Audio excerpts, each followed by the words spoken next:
Surah Maryam termasuk salah satu surah Makkiyah. Bilangan paragrafnya ada 6, ada 6 paragrafnya.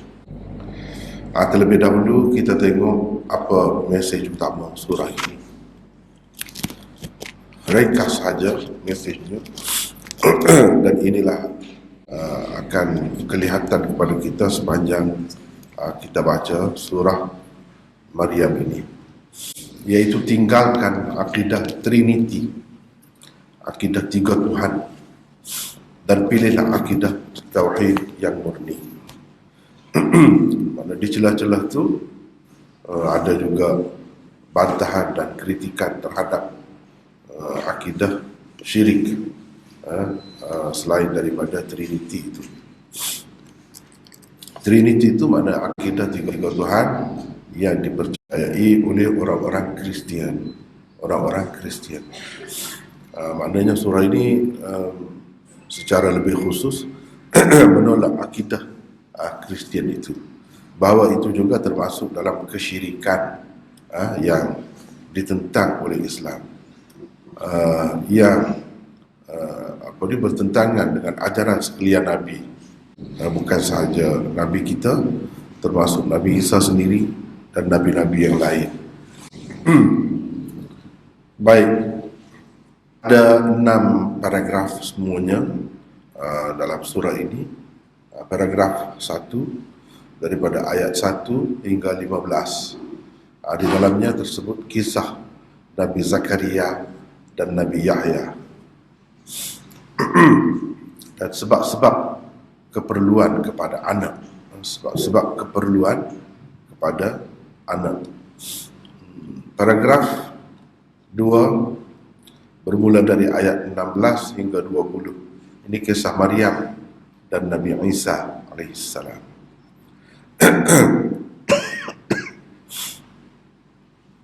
Paragraf 3 bermula daripada ayat 21 hingga 50. Nabi Ibrahim juga membawa akidah Tauhid. Paragraf 4 ayat 51 hingga 63. Nabi-Nabi yang lain juga membawa akidah Tauhid. Ishaq, Yaqub, Musa, Harun, Ismail, Idris. Setiap orang yang bertakwa berhak mendapat syurga. Itu juga ada di dalam paragraf yang keempat ini. Paragraf kelima ayat 64 hingga 83. Seruan Tauhid kepada orang-orang kafir Quraisy Mekah. Ancaman neraka dan pembatalan pemikiran ketua-ketua kafir Quraisy. Paragraf yang ke-6 daripada ayat 84 hingga 98 hingga ke akhir surah. Ini menghiburkan hati Rasulullah. Menghibur itu maksudnya tasliyah. Dipanggil dalam istilahnya tasliyah. Menghiburkan, menenangkan, memujuk Rasulullah sallallahu alaihi wasallam, dan ancaman terhadap orang-orang musyrikin bahawa hukuman kerana kesyirikan boleh juga berlaku dalam bentuk kebinasaan di dunia. Itu ancamanlah, peringatan.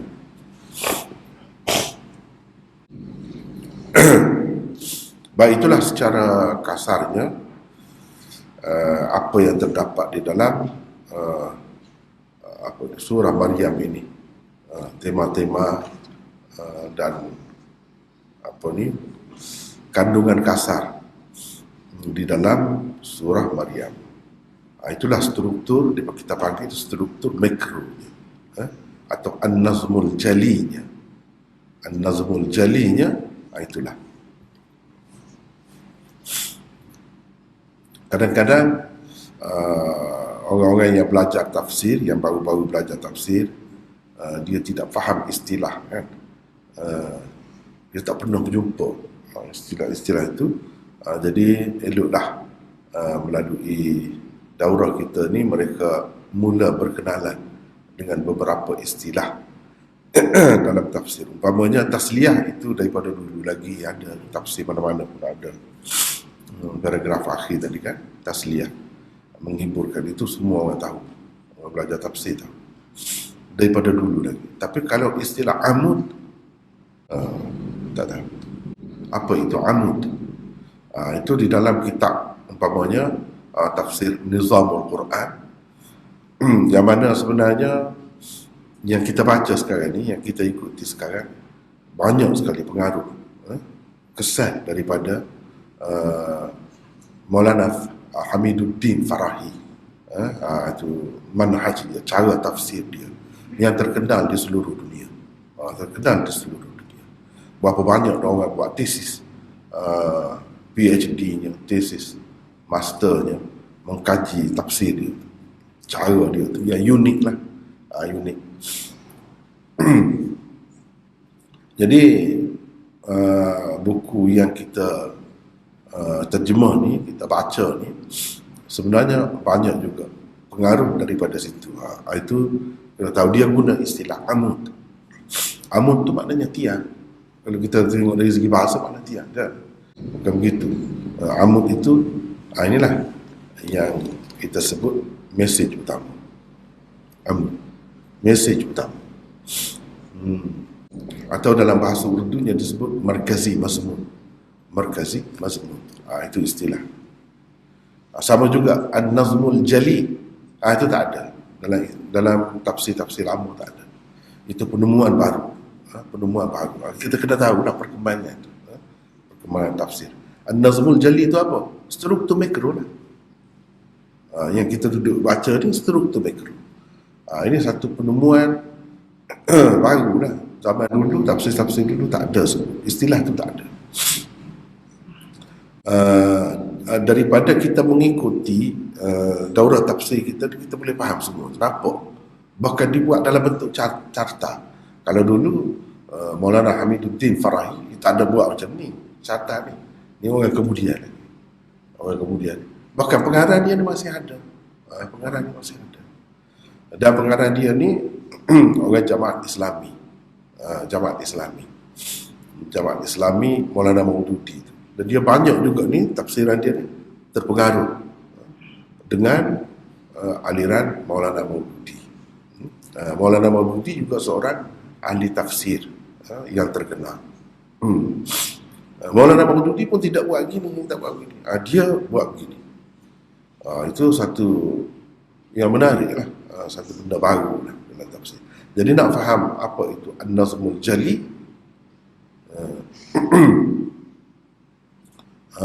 dan apa itu an-nazmul khafif, kena tengok nota saya usul tafsir. Dalam tu kita dah bincang apa itu an-nazmul khafif.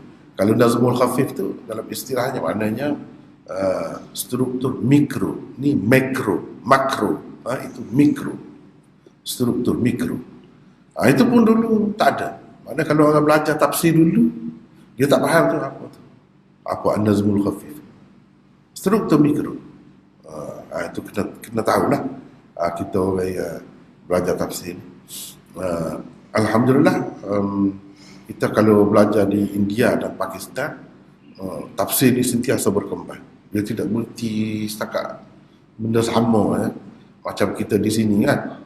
Berpuluh tahun, beratus tahun pun tafsir Jalalain tu. Di sana tafsir Jalalain pun ada. Dia belajar juga. Bahkan ulama-ulama di sana, salah seorang ayah angkat saya, dia buat syarah tafsir Jalalain tu dalam 5-6 jilid. Maknanya hebat. Dia buat. Orang dia kuat menulis. Jadi tinggal kepada orang kemudian ni. Tafsir Jalalain, tafsir Baydawi, apa yang lama-lama tu pun belajar juga. Tapi yang baru pun dia tengok. Ada perkembangan, ada kemajuan. Baik. Kita pergi kepada zaman diturunkan. Baca. Aiman, baca. Zaman diturunkan. Surah Maryam adalah satu surah Makkiyah. Ia diturunkan sebelum hijrah ke Habsyah yang berlaku pada tahun ke-5 hijrah. Ketika itu orang-orang Islam menjadi mangsa kezaliman dan kekejaman orang-orang musyrikin di Mekah. Para sahabat yang akan berhijrah ke Habsyah perlu sekali dididik untuk menghadapi orang-orang Kristian di Habsyah. Maka surah yang membimbing mereka bermujadalah dan berdiskusi dengan ahli kitab diturunkan. Sayyidina Ja'far bin Abi Talib radhiyallahu anhu telah membaca surah ini di hadapan Raja Najasyi. Sekejap saya nak cerita lah lebih kurang latar belakang. Ini macam ni kan, zaman diturunkan. Kalau kita baca tafsir Maududi, bertemu. Maknanya situ punca dia. Setiap pengarang dia ada punca, tempat rujuk dia. Dia ada tempat rujuk dia. Tafsir Maududi saya nak tunjuk contoh lah. Contoh. Sambil-sambil kita sela-sela. Ini tafsir Maududi. Dia cukup 30 juz. Cukup 30 juz. Contohnya kita ambil sekarang surah Maryam. Surah Maryam. Ini tafsir Tafhimul Quran. Surah Maryam. Cuba tengok, cantik dia buat. Dalam bahasa Urdu, dalam bahasa Inggeris pun sudah ada.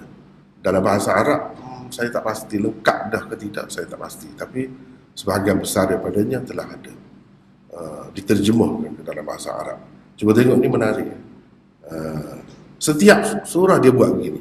Nama surah, sebab apa dia ambil daripada mana, zaman diturunkan. Cuba tengok, zamanai nuzul, bila surah ini diturunkan. Jadi buku yang kita baca tadi sebenarnya dia sini puncanya. Kalau kita tahu, kita baca juga buku ni, kita tahulah latar belakang sejarah bagi surah ini. Itu tajuk-tajuk dia, kita tengok latar belakang sejarah. Panjanglah dia cerita. Jadi ada mukaddimah dulu. Sebelum setiap surah tu di permulaannya ada mukaddimah. Cuba tengok panjang perbincangannya. Berapa buku surat ni. Kemudian topik dan isi kandungan surah. Isi kandungan surah. Cuma dia tidak buat dalam bentuk carta yang kita baca. Carta yang kita buat lagi mudah. Tapi benda yang lebih kurang sama. Jadi daripada tafsir ini sebenarnya yang tadi itu pun struktur mikro yang kita baca. Ini kandungan, isi kandungan. Lepas tu baru pergi surah Maryam. Ayatnya 98, rukuknya 6, surah Makkiyah. Kemudian ini tafsir dia di bawah ni. Tafsir dia di bawah. Begitulah. Setengah tu panjang, setengah tu pendek. Dia ada tafsir ni dalam 6 jilid. 6 jilid tebal. Itulah tafsir Maududi. Dia buku yang kita baca tu banyak pengaruhnya daripada situ. Banyak isi kandungannya daripada situ. Dan pengarang itu adalah salah seorang pembimbing di dalam jamaah Islami. Di dalam jamaah Islami. Kenapa saya pilih yang ni? Sebab saya memang terbuka. Mana yang bagus daripada mana-mana pun saya ambil. Itulah sepatutnya kita jangan taksub. Jangan taksub dengan mana-mana, jangan taksub. Walaupun aliran yang saya belajar pun ada cara dia sendiri. Tapi saya tengok lebih sesuai yang ni untuk umum masyarakat Islam, untuk orang ramai lebih sesuai yang ni. Terutama kalau kita nak buat dalam bentuk daurah tafsir dalam masa sebulan, sekejap saja boleh habis.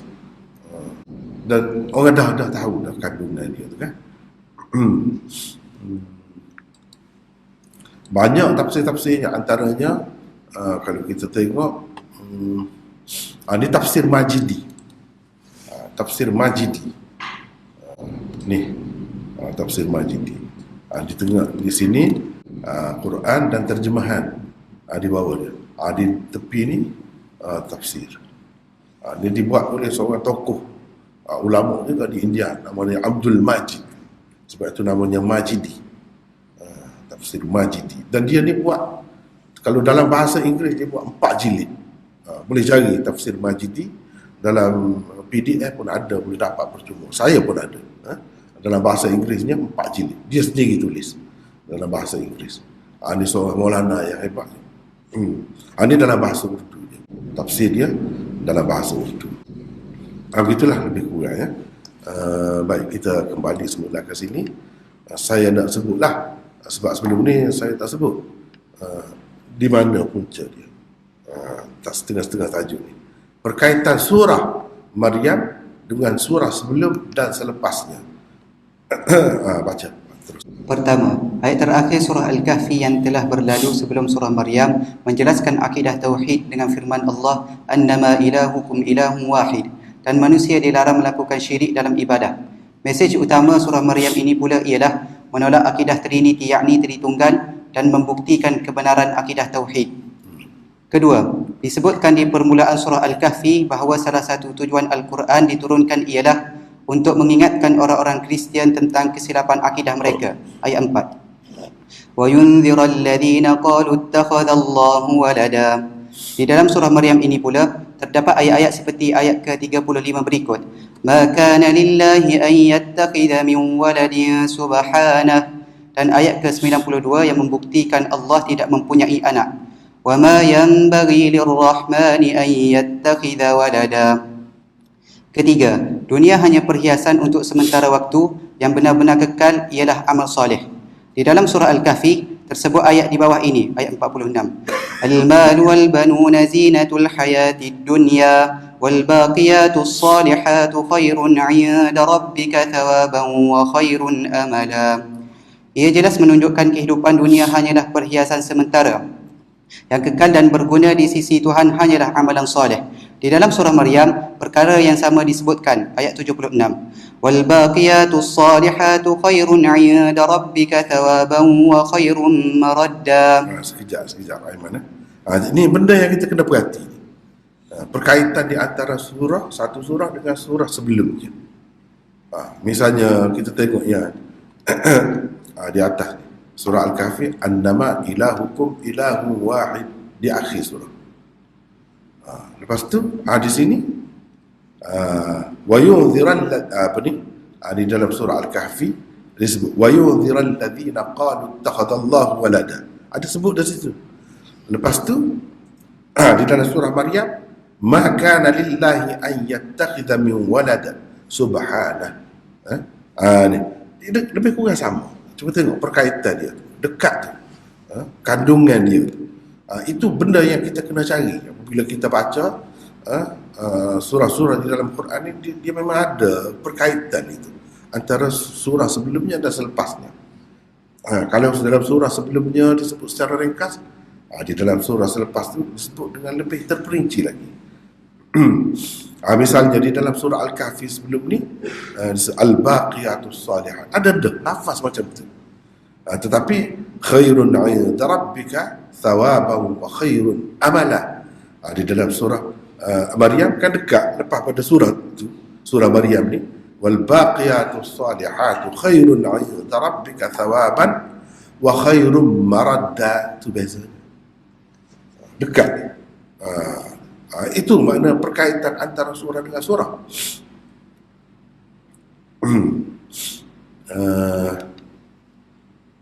Kemudian yang keempat, baca teruskan.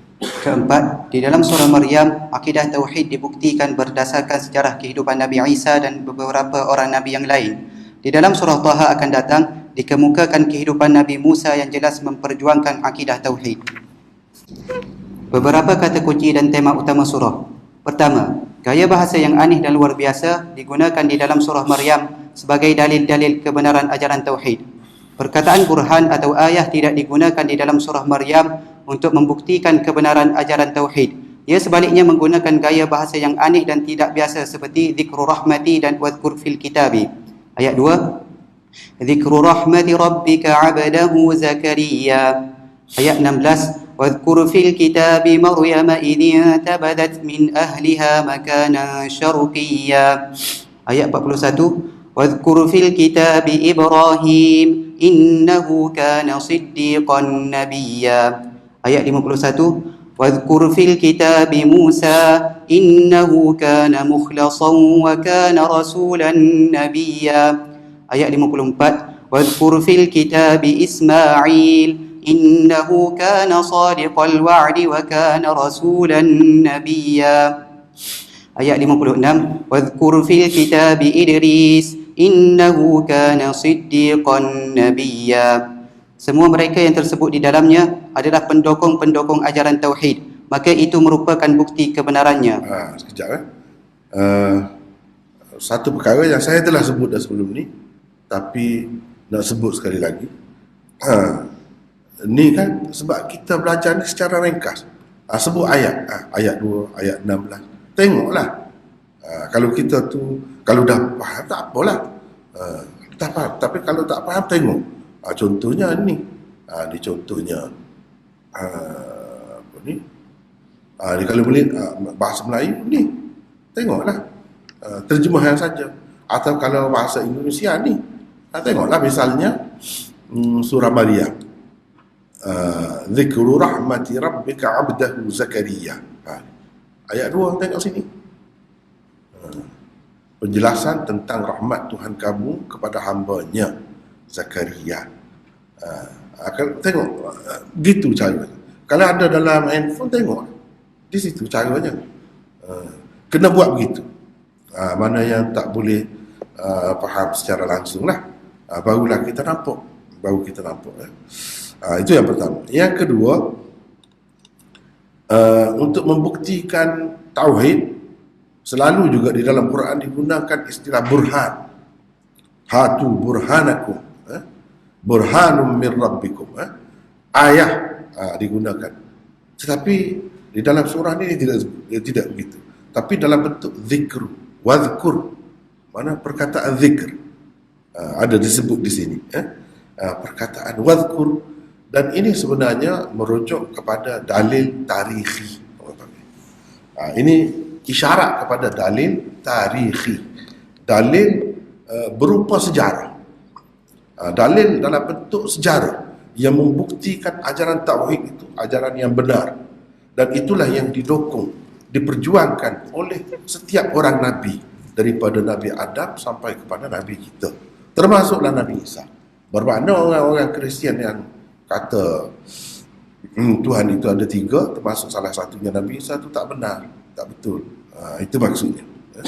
Nak tolak yang itulah. Sebab tu kalau tengok mesej utama surah, kisah di sekitar tu.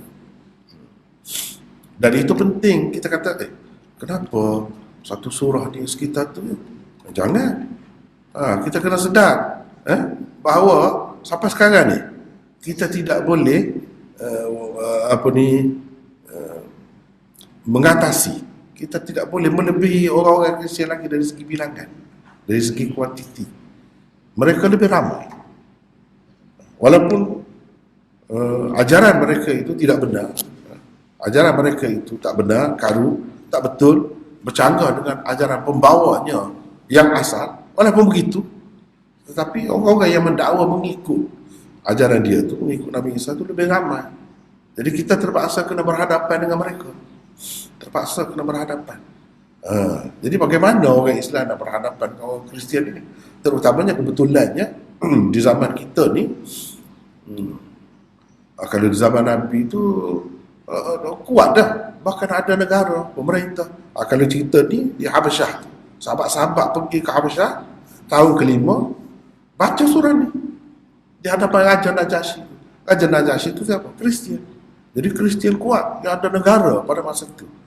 Bahkan hari ini semakin banyak negara-negara, terutama negara barat, di negara Amerika, Amerika Latin, Amerika Utara, semua tu Kristian. Dalam berbagai-bagai aliran lah, banyak pula pecahannya Kristian tu pula. Tapi pada dasarnya situlah begini. Syirik.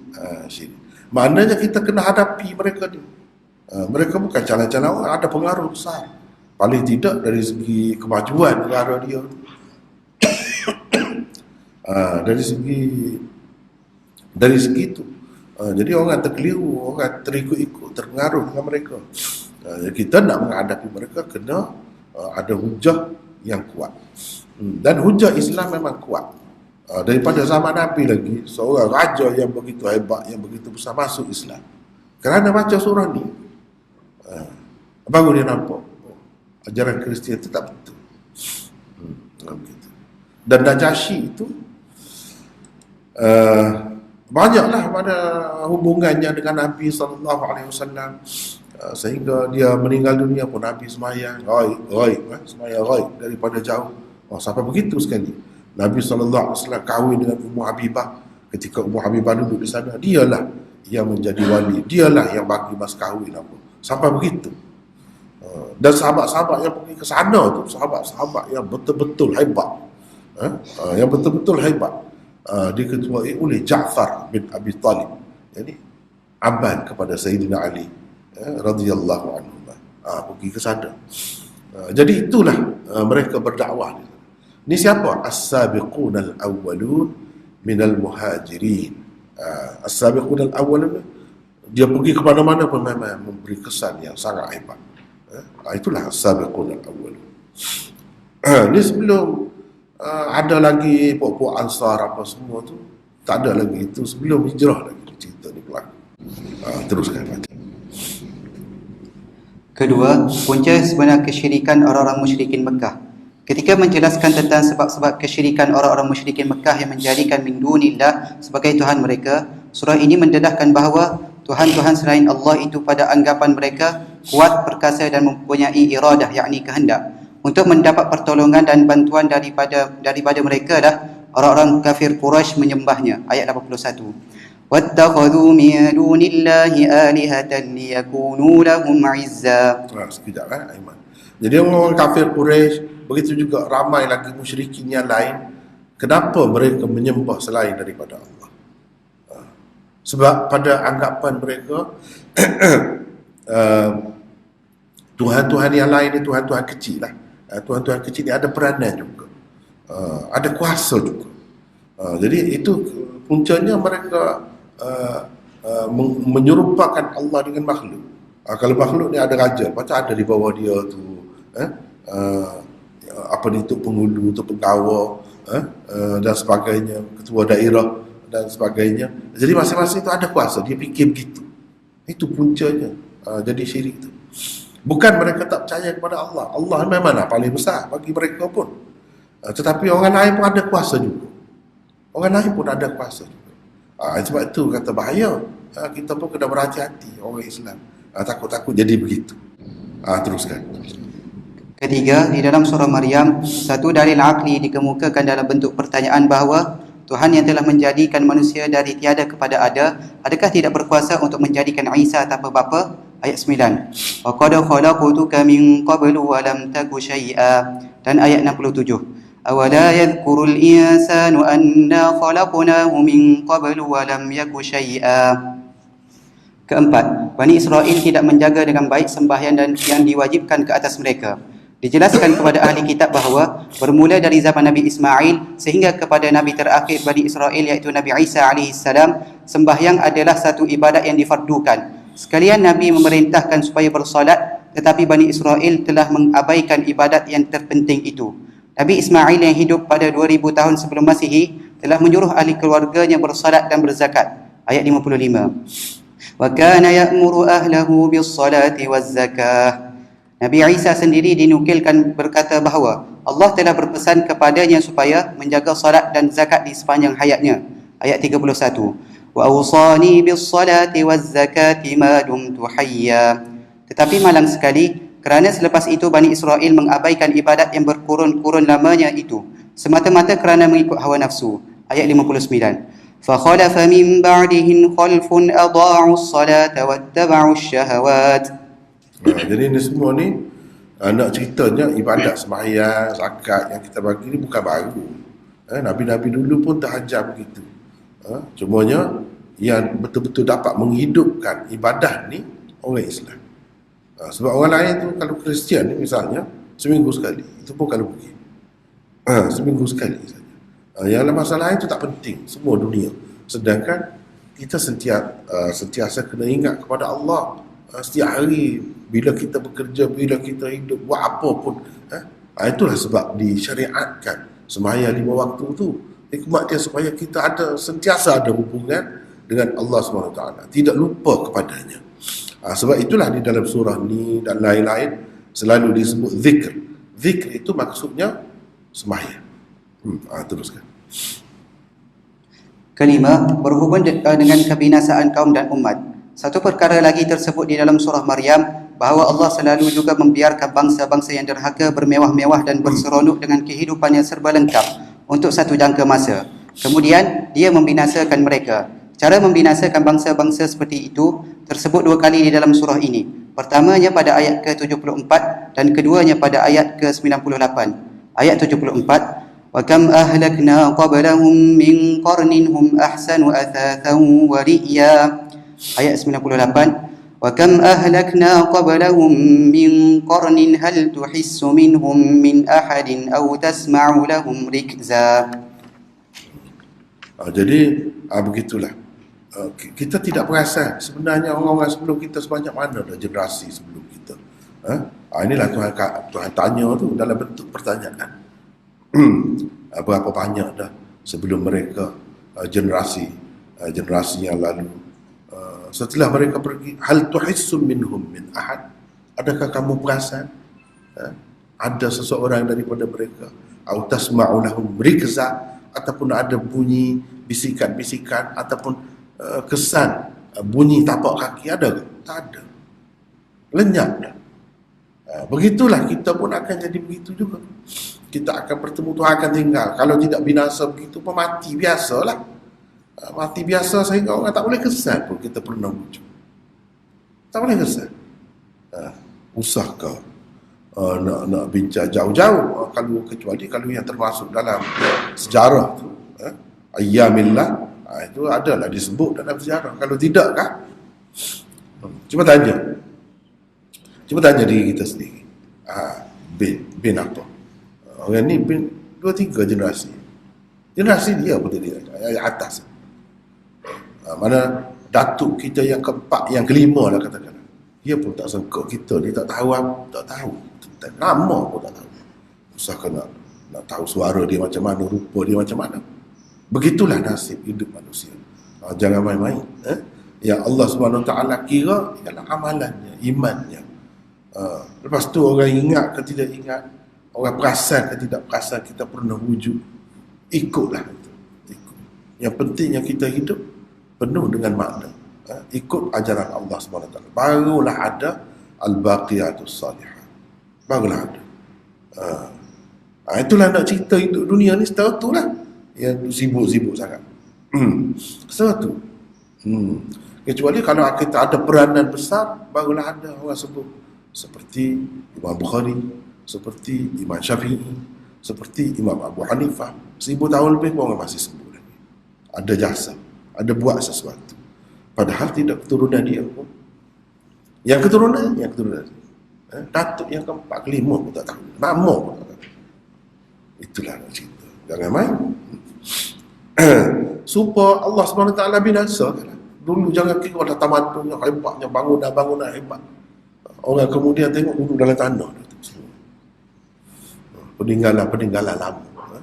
Puak-puak arkeologi ni pergi duduk gali, pergi duduk cari. Oh, kata dia ni satu tamadun yang besar, panjang, bandar di luar, bukan main ni, kata dia. Namanya Mohenjo-daro. Macam-macam lah nama tu dalam sejarah kan. Namanya begini. Oh, katanya di Kedah ni dulu ada, bukan main, hebat kerajaan, duduk dalam tanah. Siapa nak tahu? Usahakan nama setiap orang je, tak ada siapa tahu. Tak ada siapa tahu. Itulah hidup dunia ni. Dengan sebab itu kenalah diisi betul-betul hidup ni. Habis di situ. Ringkas. Seterusnya kita bertemu dengan surah Taha pula, iaitu surah ke-20. Bilangan ayatnya 135. Ini juga termasuk dalam surah Makkiyah. Bilangan paragrafnya ada 7. Mesej utama surah. Wahai orang-orang Islam. Ini tu 7. Seolah-olahnya surah ini tuju kepada kita. Tuju kepada kita. Belajarlah daripada sejarah hidup Nabi Musa. Di bawah naungan Al-Quran, kamu hendaklah menghadapi iblis dan Fir'aun. Di zaman kamu dengan penuh sabar dan istiqamah. Jangan berasa Fir'aun ni ada zaman dulu saja. Tak ada kena-mengena dengan kita. Jangan berasa Abu Jahal dan Abu Lahab ni ada zaman Nabi saja. Zaman kita tak ada kena-mengena dengan kita. Jangan berasa begitu. Yang dahsyatnya kadang-kadang orang Islam tu sendiri. Tak ada kau orang kafir ya. Kau orang kafir yang duduk kejar kita. Yang duduk menyibuk dengan kita, yang duduk ganggu kita. Sama Islam. Sama Islam. Itulah yang kita lihat di negara-negara Islam. Selama mana dah? Beratus tahun. Beratus tahun. Orang Islam nak bercakap Islam pun tak boleh. Nak dakwah pun tak boleh. Apatah lagi kalau kata nak ubah kerajaan, sistem bunuhlah jawabnya. Itulah yang berlaku di Mesir. Habis orang-orang cerdik, terpaksa lagi kena lari daripada negeri itu. Siapa yang rugi? Negeri itu juga rugi. Tak kira. Orang Islam tu tak mahu hukum Islam tu sendiri. Bayangkanlah macam mana. Lagi dahsyat. Mana kita tidak payah bertemu dengan Abu Jahal seperti Nabi zaman Nabi dulu. Tapi perangai itu menentang Islam tu diambil alih oleh orang Islam. Orang kafir senang pula, ya, dia tak kisah ikut kamu. Ikut kamu. Kita ni sendiri duduk berkelahi, duduk berbalah sama sendiri. Duduk menghalang orang tu, orang ni nak menegakkan Islam. Itu malas. Paragraf 1 ayat 1 hingga 8 menghiburkan hati Rasulullah. Ini orang panggil tasliyah.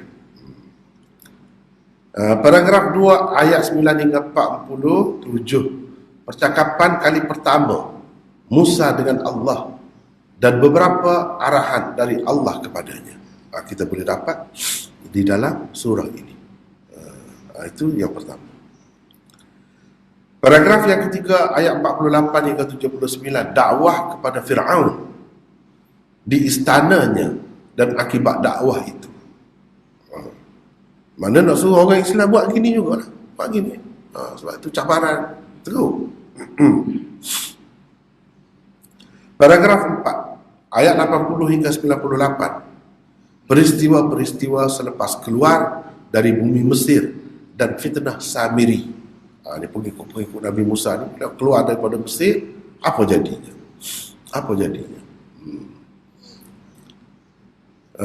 Maknanya jangan buat begitu. Jangan buat bid'ah dalam agama.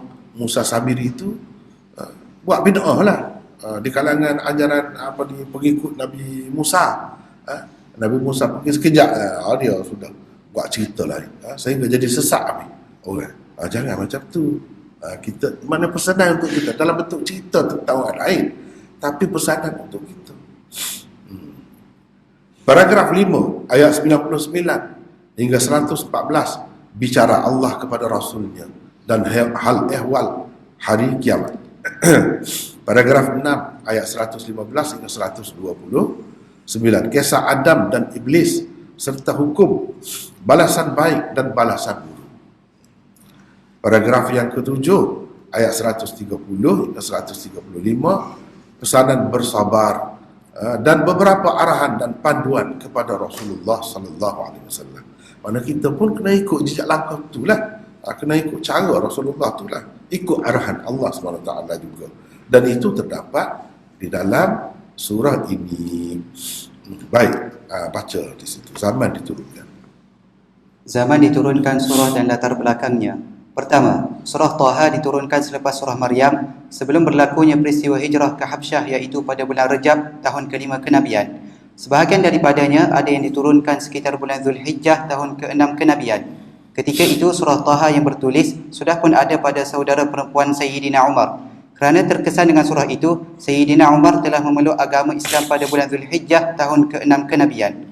Antara maksud surah Taha diturunkan pada peringkat itu ialah untuk memahamkan orang-orang Quraisy tentang tujuan Rasul-Rasul diutuskan dan juga memberitahu mereka kerja-kerja para Rasul.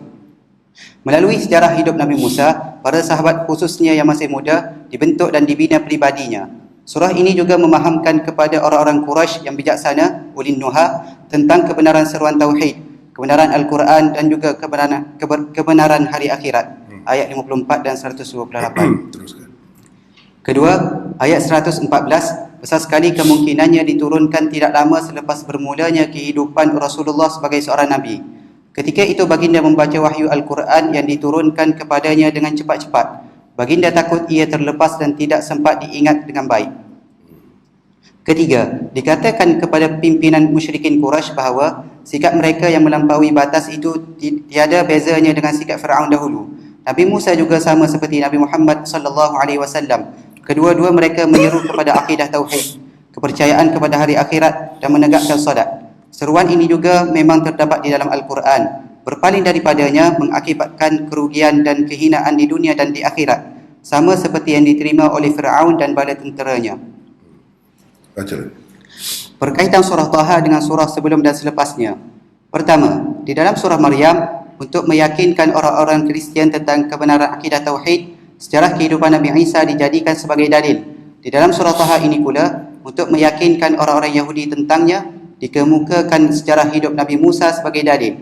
Di dalam kedua-dua surah terdapat modal-modal untuk menyeru golongan ahli kitab yang sememangnya diperlukan sebelum para sahabat berhijrah ke Habsyah lagi. Kedua, di dalam surah Al-Anbiya akan datang dikemukakan sejarah hidup 16 orang Nabi. Pribadi, kerja dan peranan mereka juga dinyatakan di dalamnya. Rasulullah SAW dikatakan sebagai pewaris ajaran Nabi Ibrahim dan kedatangan baginda merupakan rahmat untuk sekalian alam. Semua manusia diseru supaya beriman kepada utusan Allah yang terakhir itu. Baca. Beberapa kata kunci dan tema utama surah. Pertama, pengenalan tentang Al-Quran diberikan di permulaan surah Taha dan juga di akhirnya. Quran bukan itu beban maksud kata kepada kunci itu kan. Kata kunci itu kena perhati. Dia tidak sebut sekali. Biasanya disebut di awal dan disebut di akhir. Ini macam tentang Quran. Diberikan di permulaan surah Taha, ma anzalna 'alaikal qur'ana litashqa. Itu di permulaan. Dan di hujungnya seperti kita akan lihat, dan juga di akhirnya. Cuba tengok, baca situ. Di sini ada. Quran bukan beban kepada manusia. Ayat 2. Ma anzalna 'alaikal qur'ana litashqa. B. Quran adalah peringatan dan nasihat untuk orang yang takut kepada Tuhan. Ayat 3. Illa tadhkiratan liman yakhsha. C. Tujuan Al-Quran diturunkan dalam bahasa Arab dan kaedah tasrif digunakan untuk mengemukakan janji-janji buruk dari pihak Allah, bertujuan menyelamatkan manusia daripada kemurkaan Allah dan supaya mereka berupaya untuk berfikir. Ayat 113. وَكَذَلِكَ أَنزَلْنَاهُ قُرْآنًا عَرَبِيًّا وَصَرَّفْنَا فِيهِ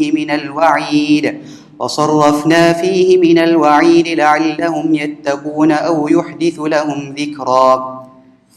Balasan buruk kerana berpaling daripada Al-Quran ialah kehinaan di hari akhirat. Orang-orang yang berpaling daripada Al-Quran akan memikul beban yang berat di hari kiamat nanti. Ayat 100. Man a'rada anhu fa innahu yahmilu yawmal qiyamati wizra. Balasan buruk kerana berpaling daripada Al-Quran juga nyata dalam bentuk kesempitan hidup di dunia dan di hari kiamat nanti. Orang yang berpaling daripada Al-Quran akan dibangkitkan dalam keadaan buta. Ayat 124.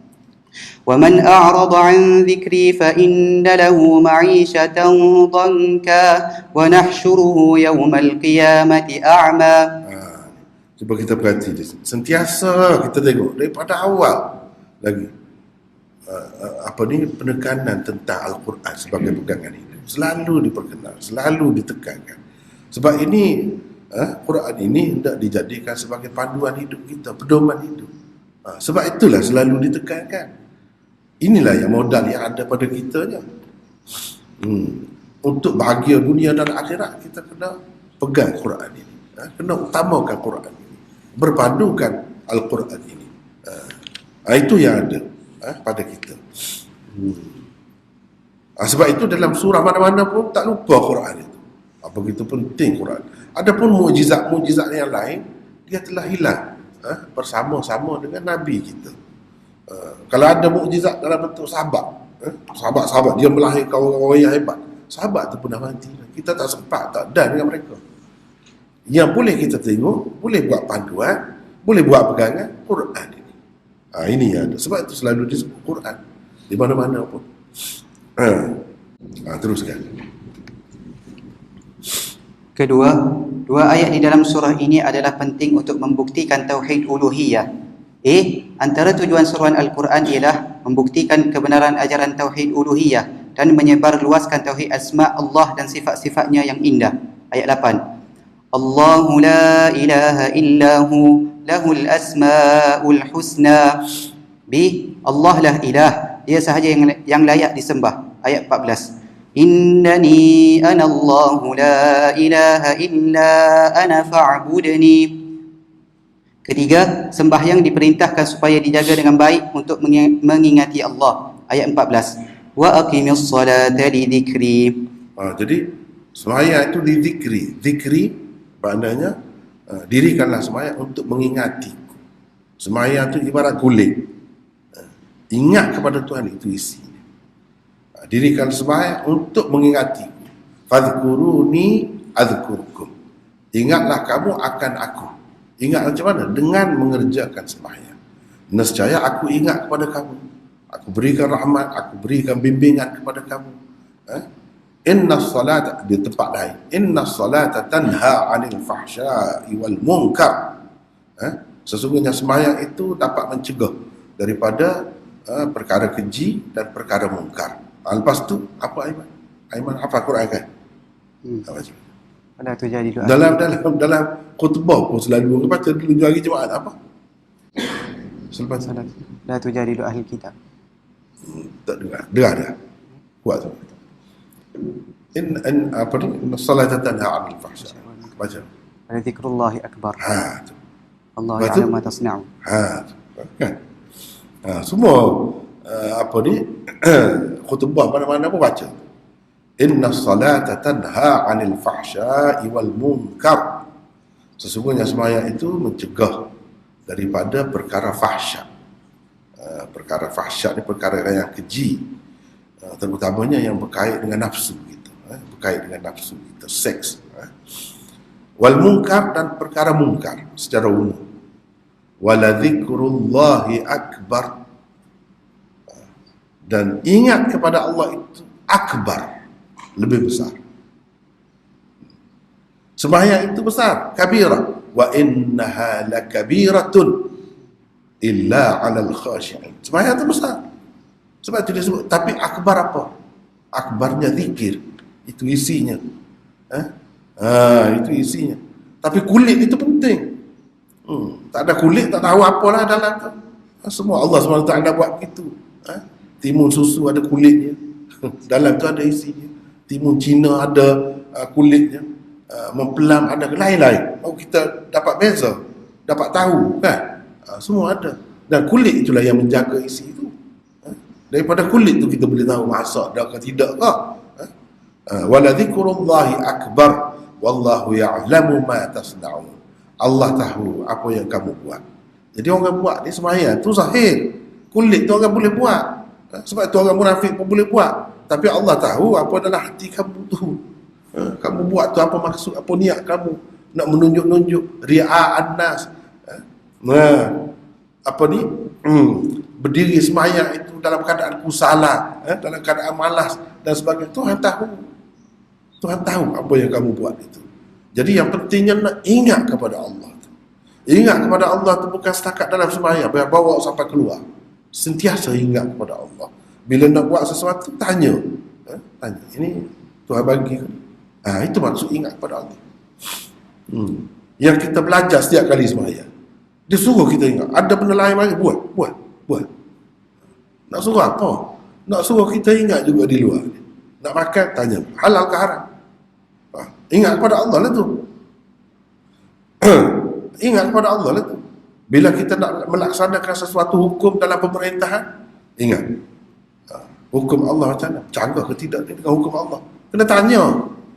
Jangan buat ikut suka begitu. Kalau tidak, tak ada arti sembahyang. Kita duduk penting yang zahir tu. Duduk penting bacaannya. Sehingga salah baca sikit ya. Apa dia kurang pasal sikit, dia tak mahu dah buat tu iman.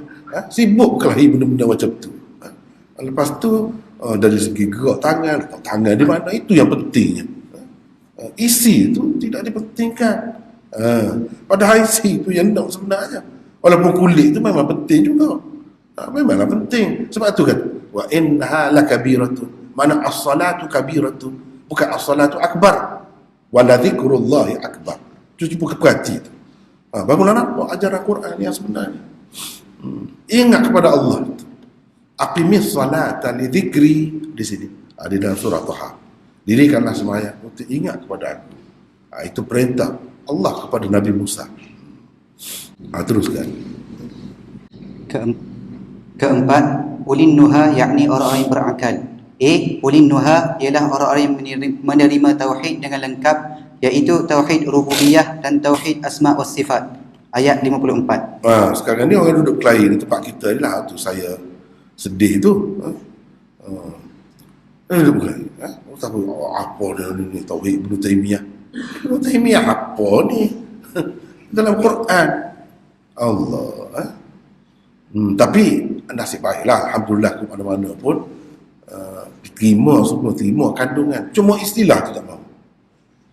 Kalau tak mahu istilah tu nak sebut apa? Nak bagi orang tahu nak sebut apa? Kan kita bagi nama tu senang. Nak bagi nama tu senang, nak panggil pun senang. Nak cerita tu saudara kita Wan Syukri misalnya, tahu tu. Kalau tak ada nama macam mana? Tu ya. Dan orang bubuh nama tu pun dia ada asas dia. La ilaha illa ana. Ilah. Kalau masdar dia apa? Uluhiyah. Ada asas dia. Kamu tak mau pakai itu, kamu nak ikut dan bubuh nama. Tapi biarlah nampak sesuai dengan Quran itu. Fa'budni. Tiada Tuhan yang layak disembah melainkan aku. Oleh itu kamu sembahlah aku.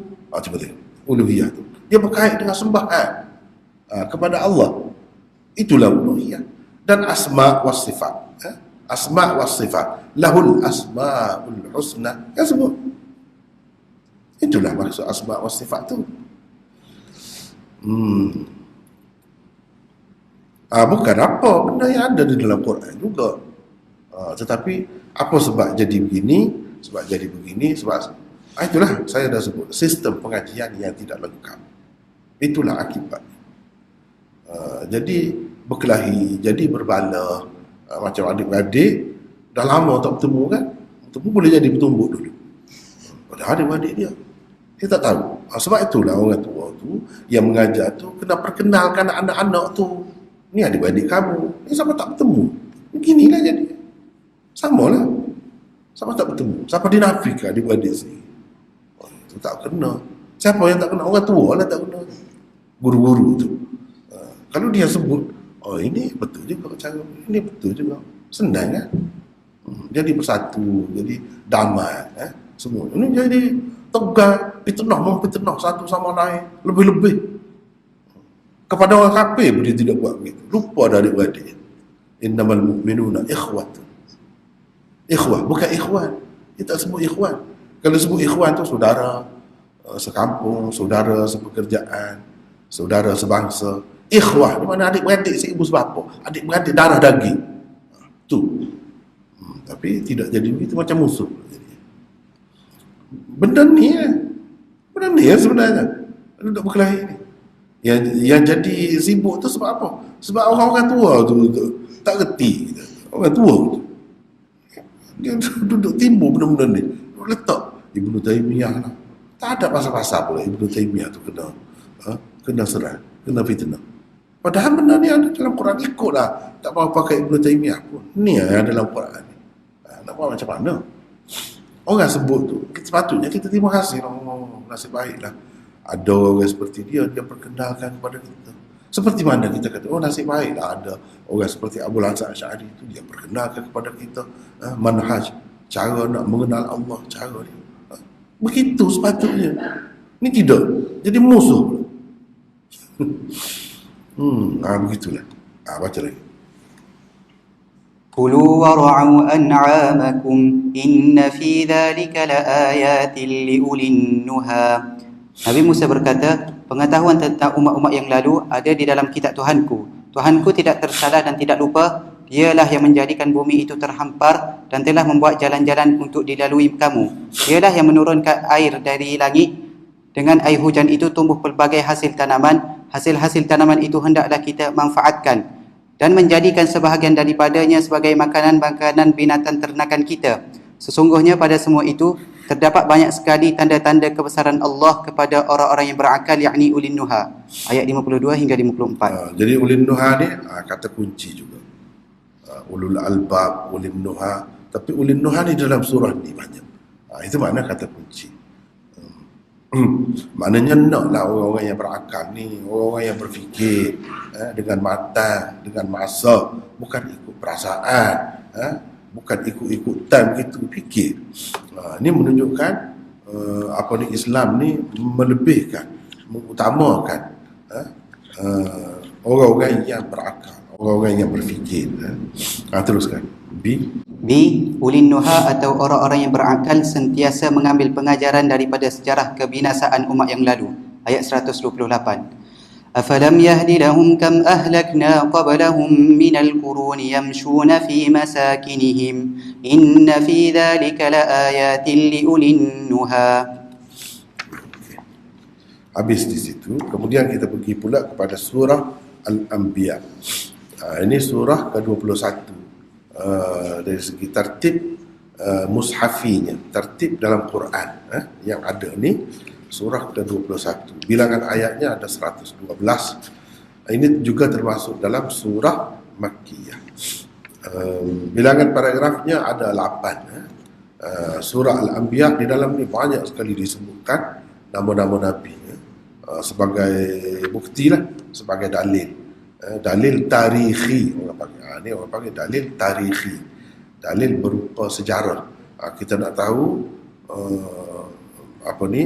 dalam sejarah ni orang baik tu macam mana, apa pegangannya, apa pahamannya, apa ajaran dia. Kita nak ikut yang itulah. Lepas tu apa yang dia hadapi dalam perjuangan hidupnya, apa ujian Tuhan terhadap mereka, orang-orang macam mana dia nak ubah tu. Kita pun kena ikutlah jejak langkah mereka. Mungkin kita sesuai zaman kita, sesuai dengan zaman sejarah hidup Nabi Musa, mungkin sesuai dengan sejarah hidup Nabi Ibrahim, mungkin sesuai dengan sejarah hidup Nabi-Nabi yang lain. Tengoklah, semua boleh dijadikan paduan oleh kita. Baik, terlebih dahulu kita tengok mesej utamanya. Satu, sekalian Nabi menyeru kepada akidah tauhid. Ini besar tu. Jadi Nabi ni kemuncak manusia lah. Ulin nuha tu paling cerdik siapa? Nabi. Bahkan Nabi itu yang terpilih, yang dipilih oleh Allah, bukan orang biasa. Orang yang dipilih oleh Allah itu pun semuanya menyeru kepada akidah tauhid. Ini menunjukkan akidah tauhid itu penting sangat. Walaupun kita nampak begitu tapi ia sangat penting. Kerana tak ada tauhid, itulah manusia ni jadi sesak, jadi macam-macam lah. Tak ada nuha, tak ada nuha, akal dia tu hilang. Walaupun dia tu kita tengok orang cerdik, orang hebat, mengaji universiti, tapi macam mana jadi gitu? Bila tidak ada akidah tauhid, jadi gitulah. Jadi gitu. Sebab itu besar. Yang kedua, Nabi Muhammad adalah rahmat untuk sekalian alam. Dialah pewaris ajaran Nabi Ibrahim yang sebenar, dan dia adalah mata rantai terakhir para rasul. Oleh itu, bersuluhkan dalil-dalil Al-Quran, janganlah kamu mendustakan rahmat Allah itu. Wa ma arsalnaka illa rahmatan lil alamin. Jangan dustakan rahmat Allah itu. Berimanlah kepadanya, kalau tidak musibah akan menimpa kamu. Musibah akan menimpa kamu. Jadi musibah ni tidak nanti orang kafir, orang Islam. Yang Islam ni hilang, dia bukan saja-saja. Bukan Allah SWT saja-saja buat. Orang ada elok-elok buat Islam, tiba-tiba dia binasakan. Biar orang lain jadi penjajah, jadi apa. Tidak. Ada kecuaian kita, ada kesalahan kita, kesilapan kita sebab tak ikut ajaran Nabi SAW yang sebenar. Sebab itu kita jadi orang Islam pun jadi hancur. Setelah dimajukan, dikembangkan oleh Nabi dan sahabat-sahabat dan generasi awal tu, Islam ni hebat. Selepas tu, tidakkah dalam sejarah kita ni pun baru merdeka, Indonesia pun baru merdeka, negara Islam tu, negara Islam ni kena jajah. Kenapa ni? Padahal Islam dah. Jawabnya kerana Islam pada nama. Islam tidak ikut ajaran Nabi yang sebenarnya. Itulah akibatnya. Cuma tu Allah SWT tidaklah binasakan kita semua sekali. Tidak. Tapi dalam bentuk itulah. Sehingga nak menaikkan balik Islam tu, bukan main susahnya. Bukan main susah. Itulah benda. Baik. Paragraf 1 ayat 1 hingga 15. Orang-orang yang menuduh Rasul terakhir boleh dibinasakan. Paragraf 2 ayat 16 hingga 29, Rasul terakhir dan kitab terakhir Al-Quran. Penolakan terhadap syirik dan menguatkan akidah tauhid. Paragraf 3 ayat 30 hingga 41 menerusi dalil-dalil tauhid khaliqiyah. Itu tauhid khaliqiyah. Tauhid Tuhan sebagai pencipta. Hanya dia sahaja yang mencipta sekalian alam ni, seluruh alam ini. Daripada sekecil-kecil benda sampai sebesar-besar benda. Kecilnya sampai tak nampak, kuman, virus, apa pun. Tak nampak sampai sebesar-besarnya, sebesar langit, sebesar planet yang besar tu berkali-kali ganda, beratus kali daripada bumi ni, dia yang menjadikan. Kena sedar itu tauhid khaliqiyah dan tauhid rububiyah. Orang-orang kafir diminta berhenti memperolok-olokkan Nabi, sebab Nabi bawa ajaran tu. Paragraf 4 ayat 42 hingga 47 penghinaan terhadap Tuhan-Tuhan yang palsu dan ancaman terhadap orang-orang musyrikin. Paragraf 5 ayat 48 hingga 50 seruan kepada tauhid yang sama-sama ada di dalam Taurat dan Al-Quran. Di dalam kitab suci dahulu pun ada, di dalam kitab suci kita pun ada. Paragraf 6 ayat 51 hingga 93 sejarah kenabian dan kerja para nabi. Kemudian di situ ada pecahan di situ sejarah kenabian dan kerja para nabi. Satu, kisah Nabi Ibrahim ayat 50 hingga 71, Nabi Ishak dan Yakub serta urusan kerasulan mereka 72 hingga 73, kisah Nabi Lut ayat 74 hingga 75. Tengok situlah. Kisah Nabi Nuh 76 hingga 77. Kisah Nabi Sulaiman dan Daud 78 hingga 82. Kisah Nabi Ayub 83 hingga 84. Nabi Ismail, Idris dan Zulkifl 85 86. Dhunnun, Yunus 87 88. Nabi Zakaria dan Yahya ayat 89 hingga 90. Maryam dan Isa 91. Seruan tauhid para rasul 92-93. Rasulullah sallallahu alaihi wasallam, nabi kita sendiri ada 107. Sebab itulah nama surah ni Al-Anbiya, surah para nabi. Terkumpul banyak nama-nama nabi di dalam surah ini dan bagaimana perjuangan mereka, ajaran mereka. Ajaran utama mereka apa? Tauhid.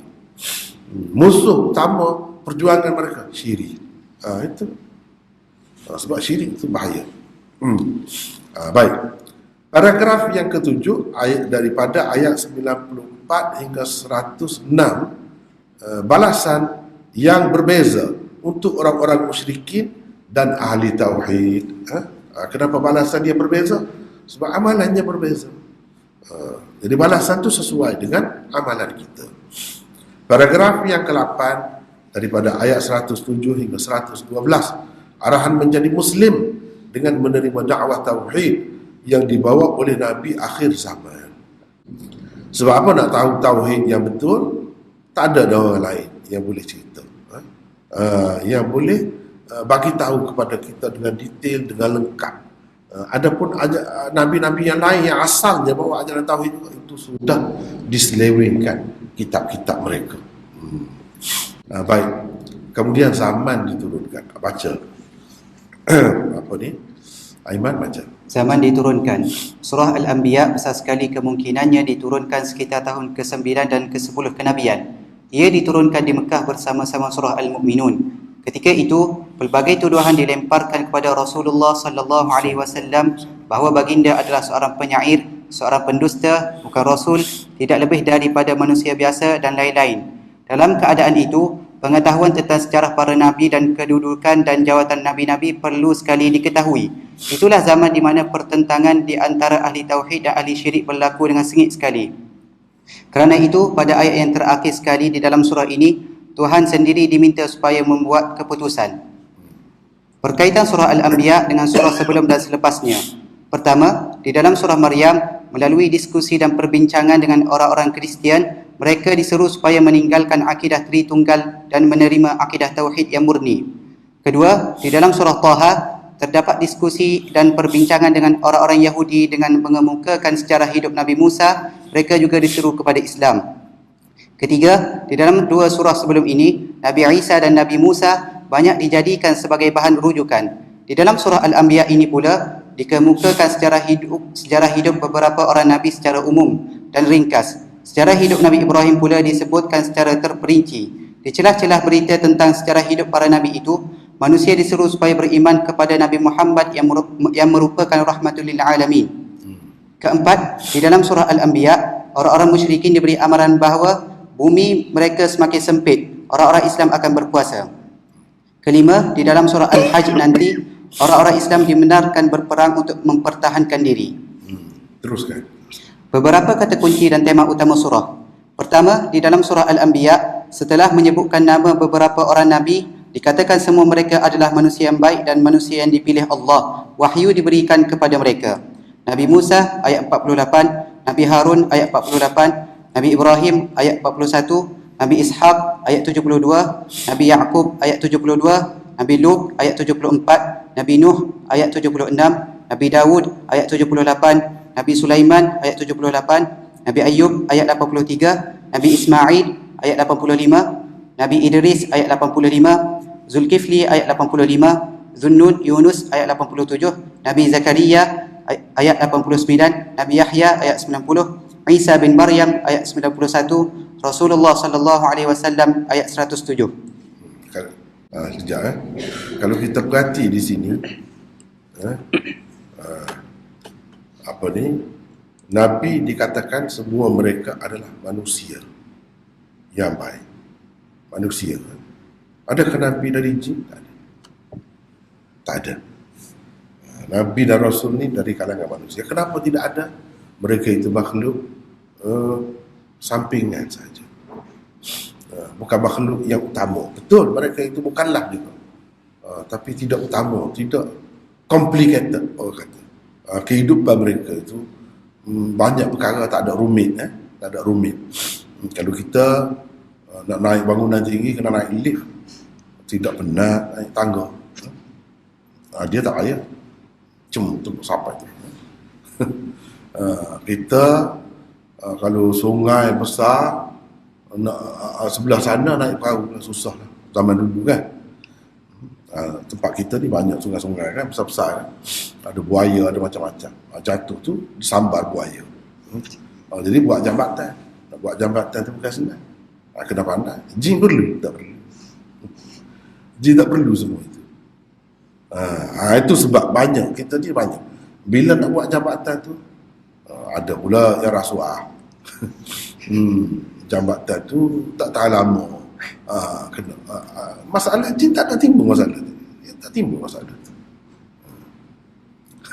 Itu sebab dia tumpan kita. Dia makhluk penumpan dalam bab agama. Dari segi kehebatan dia, memanglah dia hebat, dia besar, dia boleh menakutkan kita sampai kita tak boleh tidur.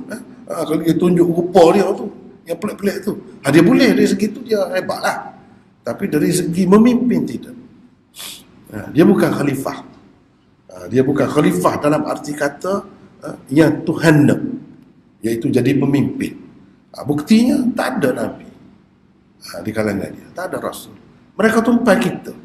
Mana jin yang ada sekarang ni, walaupun dia umur panjang, sebelum daripada Nabi lagi dia ada, tak mati lagi, dia kena tunggu Nabi kita.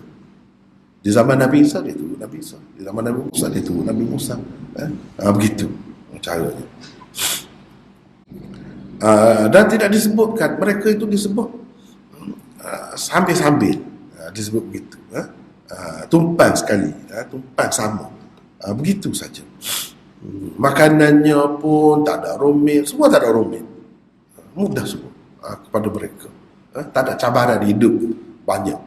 Cuma dari segi ada nafsu, ada akal, itu cabaran di situ je lah, adanya cabaran di situ. Tapi nak kata cabaran yang hebat-hebat, yang besar, nak menegakkan sebuah negara, ada lawan pula, begitu. Nak kena buat peraturan, undang-undang, mereka tumpai kita saja. Begitu. Lepas tu selalu kita tengok kan, dalam Quran ni tak ada langsung sebut budak, sekali pun tak sebut. Sekali pun tak sebut.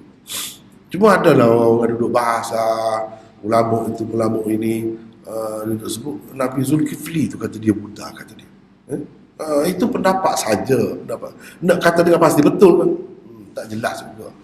Tak boleh dipastikan juga. Kenapa sampai begitu? Sedangkan agama dia hebat juga. Ramai juga pengikut dia. Thailand pun tak. Sebelah-sebelah tu kan. Sebelah-sebelah Kemboja, Laos apa tu. Buddha kuat tu. Di Burma, apa dipanggil Myanmar sekarang. Tu Buddha lah pengaruh dia. Sampai kepada China, Tibet, apa semua. Luas juga pengaruh dia. Di Jepun pun ada. Tapi kenapa tak disebut langsung? Sebab mereka ni tidak penting mana sebenarnya. Tidak kuat. Walaupun nampak ramai, tak kuat. Dia tidak mudah nak mengatasinya. Sebab itu disebut Yahudi dan Nasara selalu dalam Quran. Ini sebenarnya Tok Guru yang sebenarnya. Kita nak lawan dengan Tok Guru, bukan budak-budak bawah. Budak-budak bawah ni dia ikut kan. Bila Tok Guru dia rebah, dia ikut. Dia tabik lah kat kita. Begitu. Kemudian dia pun bukan ada mencabar mana-mana. Dia tak ada. Dia tak mahu dunia. Itulah yang terbaik. Tak mahu dunia. Apa semua dia ketepikan dunia. Jadi apa yang mencabarnya? Pemerintah semasa. Tak ada mencabar. Asalkan dibiarkan dia buat cara dia, ibadat dia, sudah dia. Tak ada apa. Urusan pemerintah ikut kamu lah. Kamu nak pakai sistem mana pun. Jadi tak ada gangguan, cabar-cabaran. Dengan sebab itu orang tak kisah pun. Tapi cuba kalau Islam, kenapa orang sibuk? Sebab Islam ni nak tukar sistem. Jadi kalau Buddha tu hanya agama saja. Tapi dalam sistem kalau pakai riba, teranyaya lah kerana riba tu sampai bila-bila. Kalau kita tengok kan macam Thailand, macam mana kan, masyhur tu negara yang begitu kuat lah, menjadi pusat pelacuran. Orang pergi ke situ. Dia tak kisah. Walaupun pada agama dia terlarang juga, tapi tak ada pengaruh, tak ada kuasa agama tu. Bila tak ada kuasa tu, jadi senanglah kemungkaran berlaku, dan kezaliman juga banyak berlaku dalam sistem undang-undangnya, politiknya, apa semua dia tak campur. Adapun Islam ni tak boleh. Ini tak boleh, ini zalim, ini rasuah, ini tak boleh. Semua ganggu.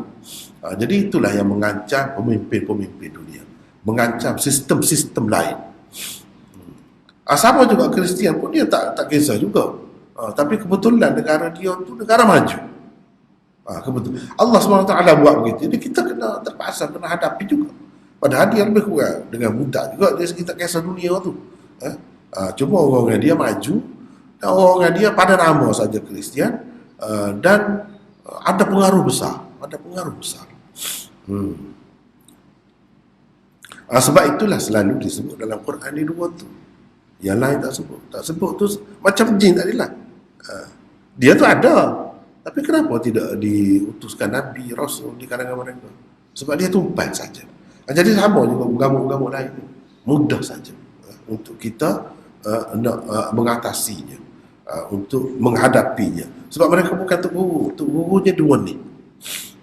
Kemudian yang dua ni pula dia hampir dengan Islam. Dia ada kepercayaan kepada hari akhirat, ada syurga, neraka. Ada pun agama-agama lain tak tahu apa. Tak ada benda tu. Ada pun dalam bentuk yang lain, dalam bentuk yang bukan hari kemudian sebenarnya, syurga, neraka, tidak. Jadi maknanya dua agama ni yang dekat. Kita kena fahamkan mereka dahulu. Selesaikan mereka. Bila selesai, mudahlah yang lain itu. Itu maksudnya. Seteruskan. Yang kedua, di dalam surah ini beberapa nama Nabi disebutkan, kemudian dinyatakan peribadi dan perjuangan mereka secara ringkas. Semua Nabi adalah manusia. Mereka makan dan minum seperti manusia-manusia lain. Mereka juga mati. Tiada siapa pun dari mereka yang kekal. Ayat 8. وَمَا جَعَلْنَاهُمْ جَسَدًا لَا يَأْكُلُونَ الطَّعَامَ وَمَا كَانُوا خَالِدِينَ. Ayat 34. وَمَا جَعَلْنَا لِبَشَرٍ مِّن قَبْلِكَ الْخُلْدَ. Semua Nabi-Nabi itu diberikan wahyu bahawa tiada Tuhan yang layak disembah, yakni ilah, melainkan Allah. Kerana itu, manusia hendaklah menyembah Allah semata-mata. Ayat 25. وَمَا أَرْسَلْنَا مِن قَبْلِكَ مِن رَّسُولٍ إِلَّا نُوحِي إليه أنه لا إله إلا أنا فاعبدون. Semua para nabi dengan kehendak dan perintah Allah telah menjadi pemimpin dan imam kepada umat masing-masing. Ayat 73. وَجَعَلْنَاهُمْ أَئِمَّةً يَهْدُونَ بِأَمْرِنَا. Semua para nabi melakukan kerja-kerja yang baik. Mereka bahkan berlumba-lumba mengambil bahagian dalam kerja-kerja kebajikan. Ayat 73. وَأَوْحَيْنَا إِلَيْهِمْ فِعْلَ الْخَيْرَاتِ. Ayat 90. إِنَّهُمْ كَانُوا يُسَارِعُونَ فِي الْخَيْرَاتِ. Semua nabi memerintahkan supaya umatnya bersalat dan berzakat dan mereka sendiri melakukannya. Ayat 73. وَإِقَامَ الصَّلَاةِ وَإِيتَاءَ الزَّكَاةِ. Sekalian nabi dan utusan Allah adalah orang-orang yang baik dan salih. Mereka adalah orang-orang yang tinggi akhlak dan peribadinya. Ayat 72. وَكُلًّا جَعَلْنَا صَالِحِينَ. Ayat 86. إِنَّهُمْ مِنَ الصَّالِحِينَ. Para nabi adalah hamba Allah yang sangat benar dan setia. Mereka sangat kuat beribadat. Ayat 73.